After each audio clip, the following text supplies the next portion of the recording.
Hey there. Happy Sunday to you and welcome into another breaking story here at Occupy Democrats. And I want to take everybody back just for a moment before I show you the story. And let's remember that Donald Trump is the guy who said that he could, boom, somebody on Park Avenue and not lose a vote, right? That guy. He's also a guy at several rallies who go, oh, I'd love to just punch him in the mouth. Of course, Donald's never punched anybody in his entire life. But in this breaking story, the concept of free speech and or rhetoric and or I was just joking, when you juxtapose that against what ICE is doing on the streets of this country, not just Minnesota, but Minnesota because, it's Governor Tim Walz and he ran with Kamala Harris, so that makes sense. That has been elevated to a degree in which someone has now lost their life.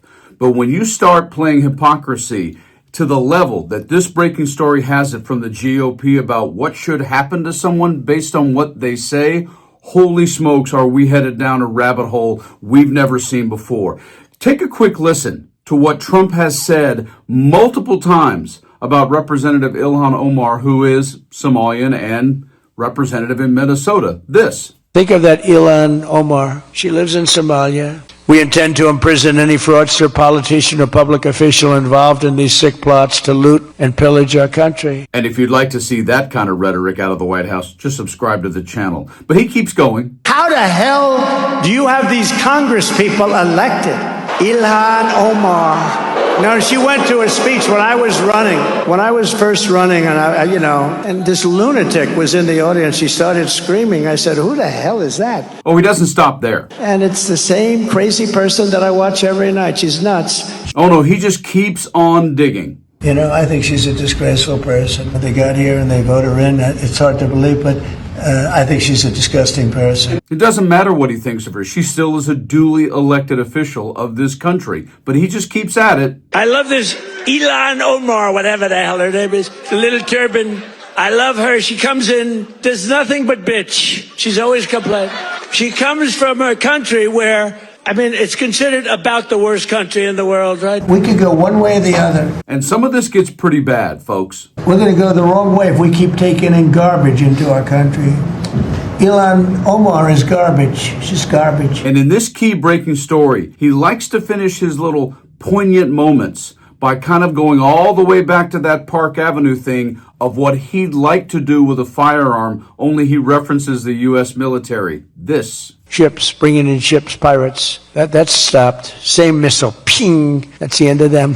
Yeah, he loves to just sound like a paper tough guy. But in this breaking story, Ilhan Omar, who's from Minnesota, so Trump has to get revenge on anybody that doesn't love him. She used a phrase putting an adjective in between United and States. And now, look at what GOP people are calling for in terms of her life. Check this breaking story out. Trump's top allies call for Dem lawmaker to be put to death for offensive speech. Elon Musk and other top allies of Donald Trump are apparently calling for a Democratic congresswoman to be put to death based on her words. The official White House Rapid Response Team posted a video on social media of Dem Congresswoman Ilhan Omar, who says, "The one place where we thought we would never experience this is the U.S.